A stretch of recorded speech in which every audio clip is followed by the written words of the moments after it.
سورۃ النمل کی آیت نمبر 7۔ الحمدللہ وکفی وسلام علی عبادہ الذین اصطفی، خصوصاً علی سید الرسل وخاتم الانبیاء وعلی آلہ واصحابہ الاتقیاء۔ اما بعد فاعوذ باللہ من الشیطان الرجیم، بسم اللہ الرحمن الرحیم۔ اذ قال موسیٰ لأہلہ انی آنست نارا سآتیکم منہا بخبر او آتیکم بشہاب قبس لعلکم تصطلون۔ فلما جاءها نودي أن بورك من في النار ومن حولها وسبحان الله رب العالمين۔ يا موسى إنه أنا الله العزيز الحكيم۔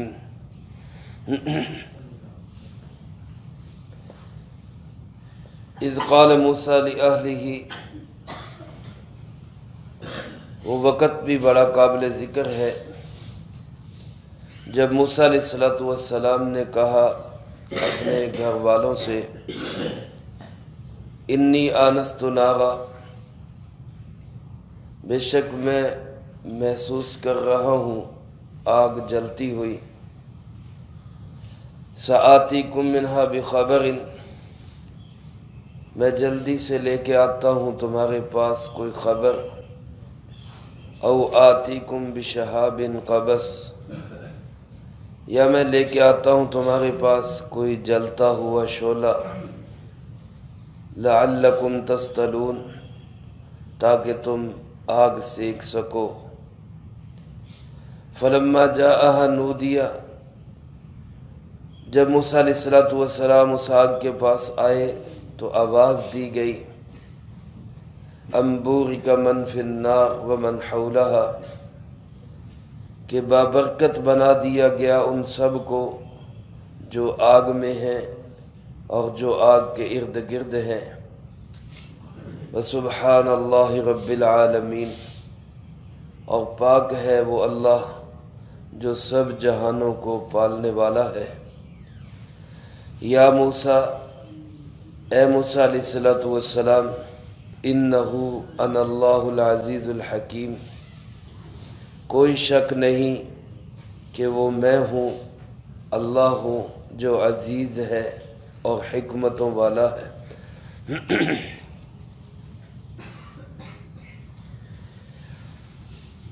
ان آیات مبارکہ میں اللہ رب العالمین نے حضرت موسیٰ علیہ السلام کا مختصراً واقعہ بیان فرمایا ہے۔ یہ اس رکوع کے ختم تک انہی کا تذکرہ ہے، اور پھر اگلے دو رکوعوں میں حضرت داؤد، سلیمان علیہ السلام، اور اسی کے ضمن میں ملکہ سبا، ملکہ بلقیس کا تذکرہ ہے۔ حضرت موسیٰ علیہ السلام کا ذکر قرآن کریم کی اکثر صورتوں میں موجود ہے۔ اس کی مناسبت اس امت محمد صلی اللہ علیہ وسلم کے ساتھ بہت زیادہ ہے۔ جو حالات حضرت موسیٰ علیہ السلام کے تھے، وہی حالات امت محمد صلی اللہ علیہ وسلم پر بہت زیادہ آئے اور قیامت تک آتے رہیں گے۔ اس لیے اللہ رب العالمین نے موسیٰ علیہ السلام کے واقعات کو بہت زیادہ بیان کیا، کہیں مختصر، کہیں تفصیل کے ساتھ، تاکہ امت مسلمہ، میں اور آپ جناب محمد کریم صلی اللہ علیہ وسلم کے امتی، ان واقعات کو سامنے رکھ کے اپنی زندگی کا نصب العین طے کریں کہ ہم نے کیسے زندگی گزارنی ہے۔ حضرت سیدنا موسیٰ علیہ السلام فرعون کے دربار میں ہی پلے بڑھے، فرعون کے گھر میں ہی پلے بڑھے، آگے سورۃ قصص میں تفصیل کے ساتھ یہ بات آئے گی۔ ایک دن ایسا ہوا کہ ان سے ایک قبطی کو لڑائی سے چھڑاتے ہوئے اس کو مکہ لگا اور وہ مر گیا، اور پھر یہ بات پھیل گئی کہ موسیٰ علیہ السلام کو گرفتار کیا جائے گا، انہوں نے قتل کیا ہے، پکڑا جائے گا۔ تو موسیٰ علیہ السلام کو یہ مشورہ دیا گیا کہ آپ یہاں سے چلے جائیں۔ چنانچہ موسیٰ علیہ السلام مصر کو چھوڑ کر مدین کی طرف چلے گئے۔ وہاں تفصیل کے ساتھ آئے گا، میں یہاں مختصر عرض کر رہا ہوں۔ مدین میں حضرت شعیب علیہ السلام سے ملاقات ہوئی۔ شعیب علیہ السلام کی خدمت میں رہے، ان کی بیٹی کے ساتھ نکاح ہوا، ان کی بکریاں بھی چرائیں، ان کی خدمت بھی کی۔ 8 یا 10 سال کے بعد واپس اپنی اہلیہ شعیب علیہ السلام کی بیٹی کو لے کر واپس مصر کی طرف آ رہے ہیں والدہ سے ملنے کے لیے۔ راستے میں مدین اور مصر کے درمیان کوہ طور کے قریب آ کر موسیٰ علیہ السلام راستہ بھی بھول گئے، اور پاس کوئی ایسا ساز و سامان بھی نہ رہا کہ جس سے اپنی سفری ضرورتیں پوری کر سکیں۔ یہ وہ واقعہ اللہ پاک بیان فرما رہے ہیں۔ کوہ طور کے پاس آئے، اہلیہ ساتھ ہے، اور بعض مفسرین کرام فرماتے ہیں کہ اہلیہ بھی حمل سے ہیں، امید سے ہے۔ اس وقت میں ان کو ضرورت ہے آگ کے سینکنے کی، اور راستے کا بھی پتہ کرنے کی ضرورت ہے، رات کا وقت ہے، سردی بھی ہے۔ اس اثناء میں موسیٰ علیہ السلام کو کوہ طور کی طرف آگ جلتی ہوئی نظر آتی ہے۔ تو موسیٰ علیہ السلام اپنے گھر والوں سے کہتے ہیں، اذ قال موسیٰ لأہلہ، اللہ پاک فرماتے ہیں وہ وقت یاد کرو جب موسیٰ علیہ السلام نے اپنے اہل سے کہا، اپنے گھر والوں سے کہا۔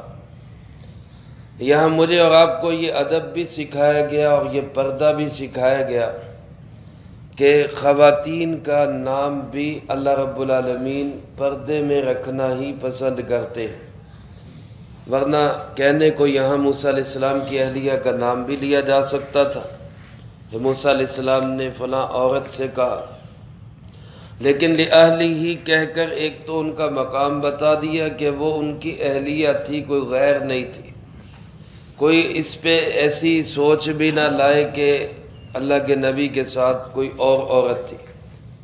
ایسے مواقع بعض اوقات دنیا میں آ جاتے ہیں تو اللہ والے جو ہوتے ہیں وہ ایسی تہمت کی جگہوں سے بھی بچا کرتے۔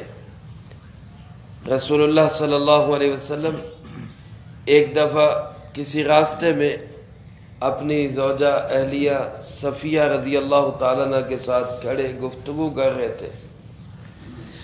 رات کا وقت ہوگا یا کوئی اندھیرے کا ٹائم تھا، تو اتنے میں 2 صحابہ ادھر کو آئے۔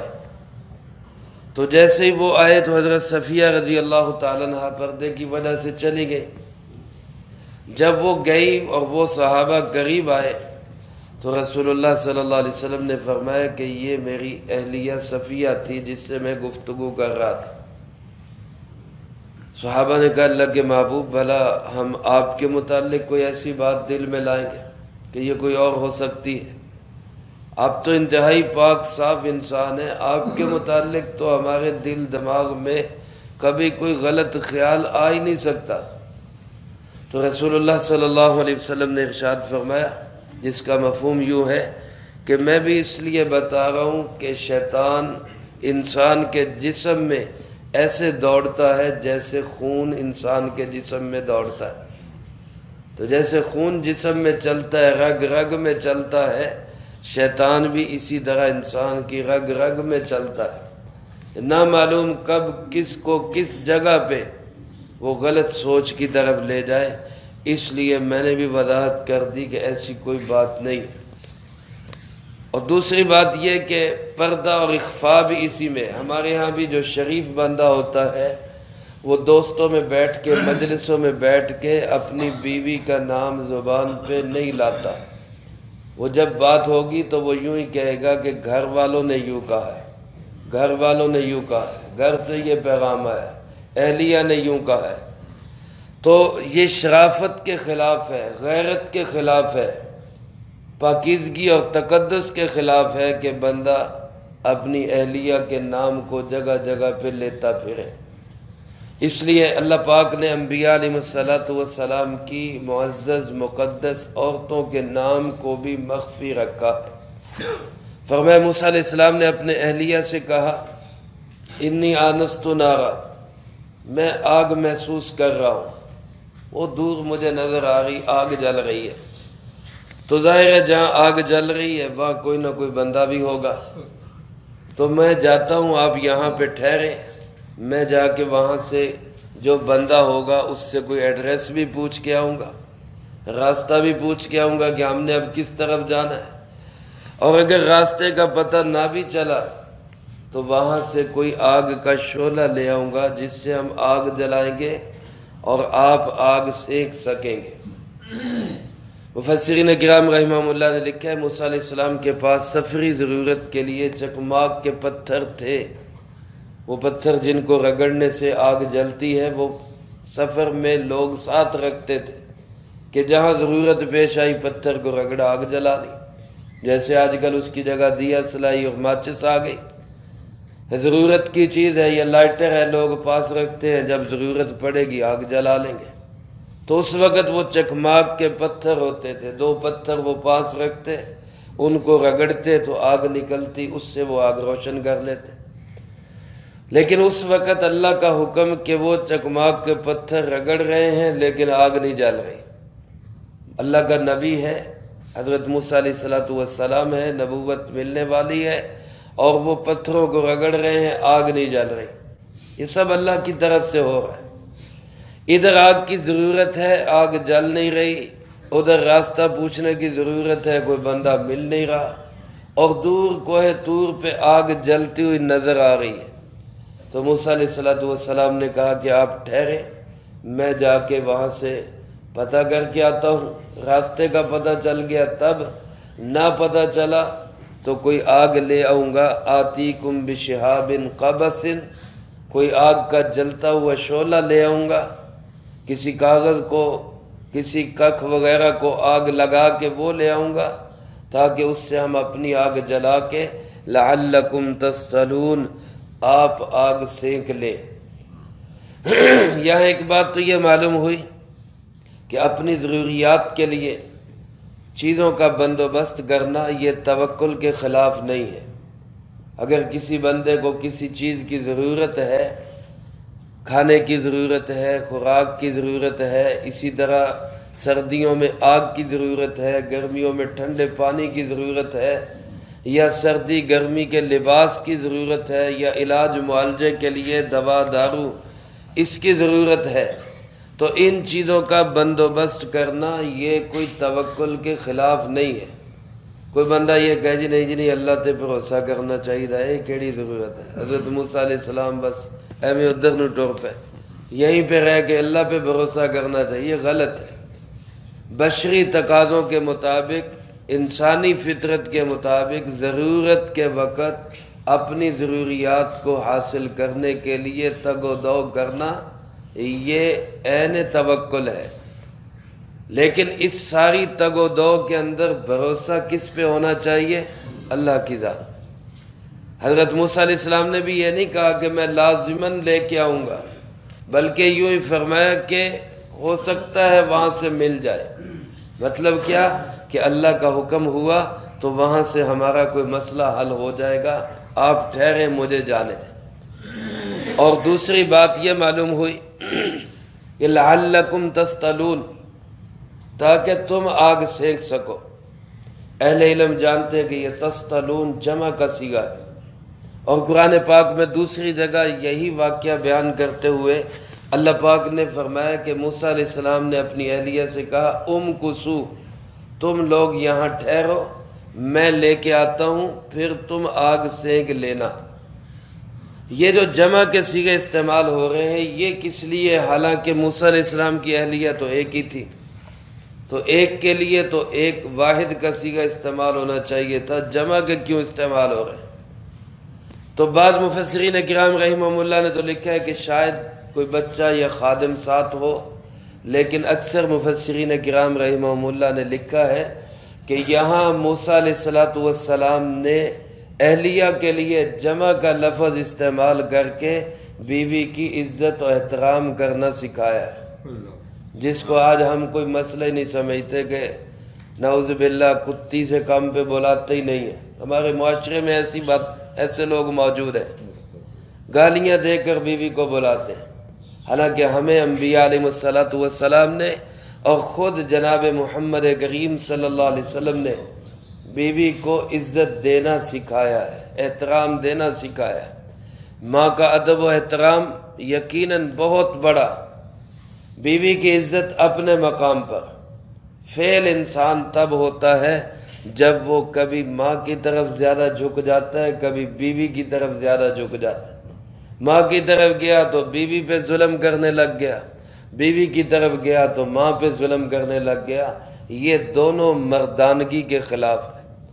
مرد وہ ہے جو ماں کے بھی حق پورے ادا کرے، بیوی کے بھی حق پورے ادا کرے، وہ مرد کہلانے کا حقدار ہے۔ اور اگر وہ ماں کو بھی عزت و احترام نہیں دیتا جتنا اس کا حق ہے، اور بیوی کو بھی وہ عزت و احترام نہیں دیتا جتنا اس کا حق ہے، تو یہ مرد کہلانے کا حقدار نہیں۔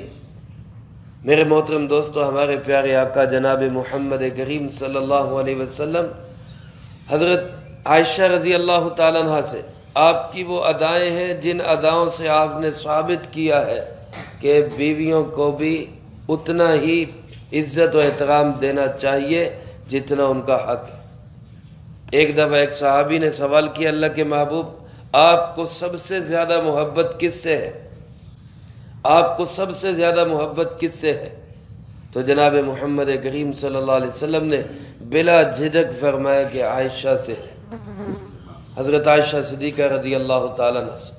چونکہ وہ صحابی رضی اللہ تعالیٰ عنہ حضرت عائشہ رضی اللہ تعالیٰ عنہ کو جاننے والے تھے، اس لیے آپ نے ان کا نام لے کر بتلایا کہ مجھے سیدہ عائشہ صدیقہ رضی اللہ تعالیٰ عنہ سے سب سے زیادہ محبت۔ حالانکہ عرب کا معاشرہ وہ معاشرہ ہے جس میں بیویوں کے ساتھ اظہار محبت یہ انتہائی غلط سمجھا جاتا تھا۔ بیوی سے محبت کیسے؟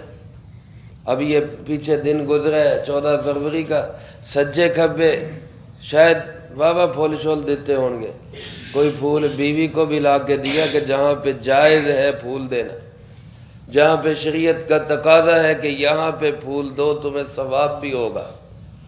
اور اسی طرح ادھر بیگمات کی طرف سے بھی یہی صورتحال، سجیں گی، سوریں گی، بنیں گی، ادب و احترام کریں گی، جی جی کر کے بولیں گی غیروں کے لیے، اور بندہ آ جائے گا تو ماتھے پہ بال ڈال لیں گی، گندی مندی رہیں گی، اس کے لیے سجنا سورنا ہی نہیں۔ تو یہ دونوں طرف سے یہ حق تلفی یہ شریعت کے مزاج کے خلاف ہے۔ آپ صلی اللہ علیہ وسلم حضرت عائشہ رضی اللہ تعالیٰ عنہ پانی پی رہی ہوتی تو فرماتے کہ یہ پانی بچا دینا، تھوڑا سا یہ پانی بچا دینا، اور پھر پیالہ خود لے لیتے اور پوچھتے کہ تم نے کہاں ہونٹ رکھ کے پانی پیا تھا؟ پھر جہاں حضرت عائشہ رضی اللہ تعالیٰ عنہ نے ہونٹ رکھے ہوتے وہی مبارک ہونٹ رکھ کے وہیں سے پانی پیا کرتے۔ اب یہاں پہ کتنے بیوی کا جھوٹا نہیں پینا اور بیوی کو گھٹیا اور حقیر سمجھتے ہیں۔ میرے محترم دوستو، یہ اسلام ہمیں سکھاتا ہے عورت کی عزت، عورت کا احترام۔ ماں کے روپ میں ہو تو اس کا کیا تقدس احترام ہے، بہن کے روپ میں ہو تو اس کا کیا احترام اور تقدس ہے، وہ بیٹی کے روپ میں ہو تو وہ کتنی رحمت اور برکت ہے، اور وہ بیوی کے روپ میں ہو تو اس کی کیا عزت اور کیا احترام ہے۔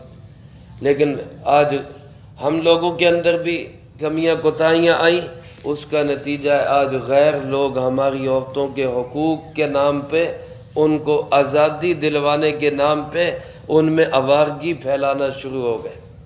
عورت کی آزادی کے نام پہ آوارگی پھیلا رہے۔ تو ہم سب کو اپنے اسلام کا بھی تحفظ کرنا ہے، اپنی عزت و ناموس کا بھی تحفظ کرنا ہے۔ اللہ ہم سب کو اس کی سمجھ اور توفیق نصیب فرمائے۔ تو موسیٰ علیہ السلام نے کہا میں آگ لے کر آتا ہوں تاکہ آپ لوگ آگ سیک لیں۔ اب موسیٰ علیہ السلام وہاں سے چلتے ہوئے اہلیہ کو وہاں چھوڑا اور چلتے ہوئے آئے کوہ طور کے پاس۔ اللہ پاک فرماتے فلما جاء، جب موسیٰ علیہ السلام کوہ طور پہ آئے تو عجیب منظر دیکھ رہے، درخت کو آگ لگی ہوئی ہے لیکن درخت جل نہیں رہا۔ وہ جتنی آگ روشن ہوتی ہے اس کے اندر اتنا ہی نور نظر آتا ہے، حالانکہ آگ لگے درخت کو، سرسبز درخت بھی جل جاتا ہے، لیکن یہاں عجیب آگ لگی ہوئی ہے کہ آگ لگنے کے باوجود درخت کا اور زیادہ رونق بڑھ رہی ہے، درخت کی شادابی اور زیادہ بڑھ رہی ہے۔ تو موسیٰ علیہ السلام حیران ہوئے، لیکن پھر سوچا کہ میں تو اپنے کام سے آیا ہوں، کچھ وہاں سے پھر تنکے شنکے جمع کر کے آگ کو لینے لگے ہیں تو آگ پیچھے ہٹ رہی ہے، اور جب وہ ڈر کے پیچھے ہٹتے ہیں کہ یہ کیا ماجرا ہے تو آگ آگے کو آ جاتی، اور عجیب کھیل سا چل رہا تھا۔ ابھی اسی دوران اسی اثناء میں تھے کہ وہاں پہ آواز آنا شروع ہو گئی، یا موسیٰ یا موسیٰ یا موسیٰ۔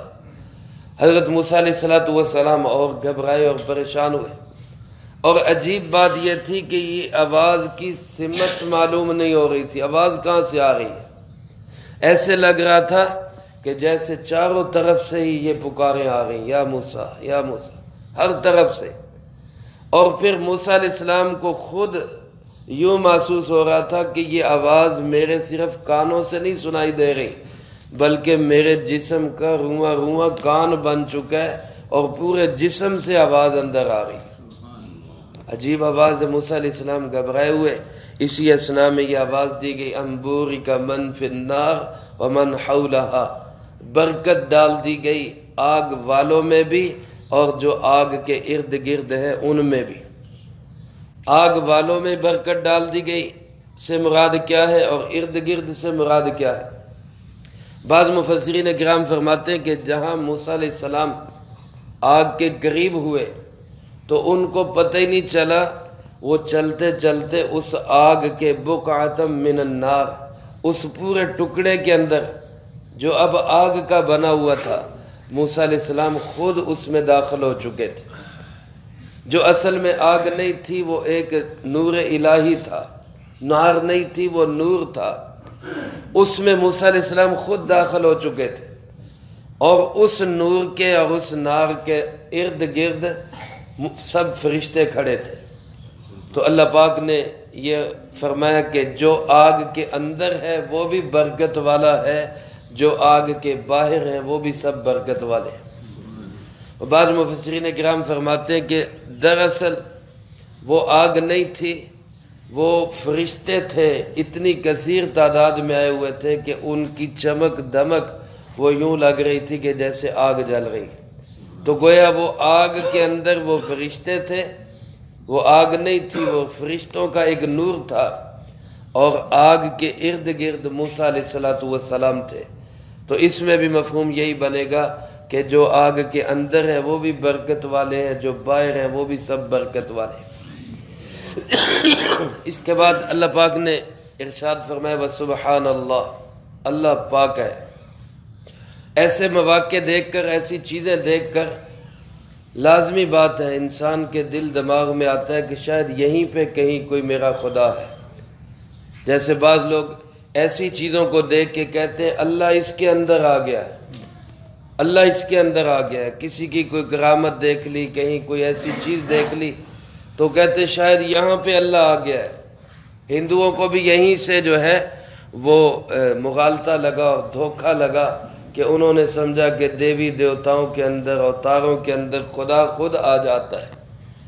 بعض لوگ ہم مسلمانوں میں بھی ایسے ہیں، وہ سمجھتے ہیں حلول ہو جاتا ہے، اللہ کا کسی ذات کے اندر حلول ہو جاتا ہے۔ میرے محترم دوستو، اسی عقیدے کو واضح کرنے کے لیے اللہ پاک نے ساتھ ہی فرمایا سبحان اللہ۔ موسیٰ کہیں اس کو اللہ نہ سمجھ لینا، اللہ تو ایسے کسی چیز کے اندر آنے سے پاک ہے، اللہ تو جسمیت سے پاک ہے، اللہ تو سب سے بڑا ہے، وہ کسی چیز میں سما نہیں سکتا۔ اس کا تصور اور اس کا روحانی اثر اگر کسی چیز میں آ سکتا ہے تو وہ انسان کا دل ہے، جس میں اللہ کو محسوس کیا جا سکتا ہے۔ ورنہ کائنات کی بڑی سے بڑی چیز بھی اللہ سے چھوٹی ہے، اللہ اس میں سما نہیں سکتے۔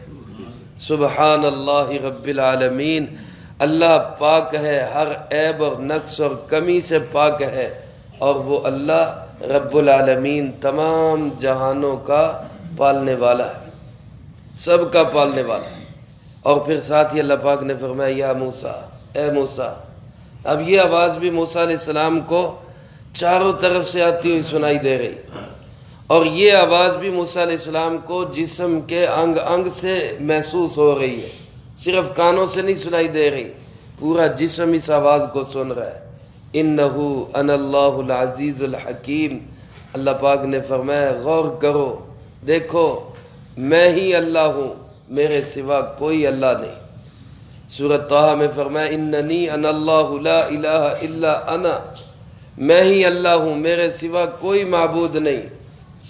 یہ مختلف الفاظ جو ہیں علماء فرماتے ہیں چونکہ وہاں بار بار دہرایا گیا اس بات کو، کہیں فرمایا انہو انا اللہ العزیز الحکیم، کہیں فرمایا اننی انا اللہ لا الہ الا انا فاعبدنی۔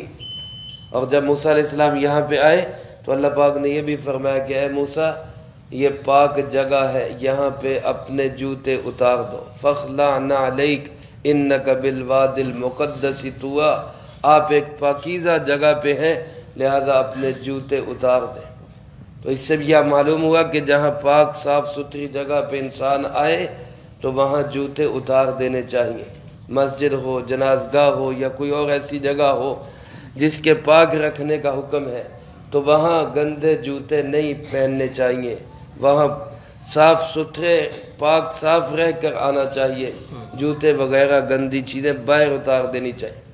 تو اللہ پاک نے فرمایا کہ میں ہی اللہ ہوں، العزیز جو غالب بھی ہے، حکمتوں والا بھی ہے۔ اس کے بعد اللہ پاک نے یہیں پہ موسیٰ علیہ السلام کو پیغام دیا اور پھر نشانیاں دی، اس کا تذکرہ اگلی آیات میں ہے، وہ انشاءاللہ اگلی فرصت میں آئے گا۔ اللہ پاک سے دعا ہے اللہ مجھے آپ کو سب کو قرآن و سنت کی صحیح سمجھ نصیب فرمائے، جو کہا سنا اس کو زندگی میں لا کے دوسروں تک پہنچانے کی توفیق عطا فرمائے۔ اللہم انت السلام و منک السلام، تبارک ربنا و تعالیت یا ذا الجلال والاکرام۔ اللہم انا علی ذکرک و شکرک و حسن عبادتک، اللہم احسن عاقبتنا فی الامور کلہا واجرنا من خزی الدنیا وعذاب الآخرہ، اللہم باقیتا کباقیت الولید، اللہم استر عوراتنا وآمن روعاتنا، اللہم انا نجعلک فی نحورہم ونعوذ بک من شرورہم، اللہم اکفنا بحلالک عن حرامک واغننا بفضلک عن من سواک، اللہم اکفنا کل مہم من حیث شئت ومن این شئت، رب اغفر وارحم وانت خیر الراحمین، ربنا تقبل منا انک انت السمیع العلیم وتب علینا انک انت التواب الرحیم، وصلی اللہ علی النبی الکریم وعلی آلہ واصحابہ اجمعین برحمتک یا ارحم الراحمین۔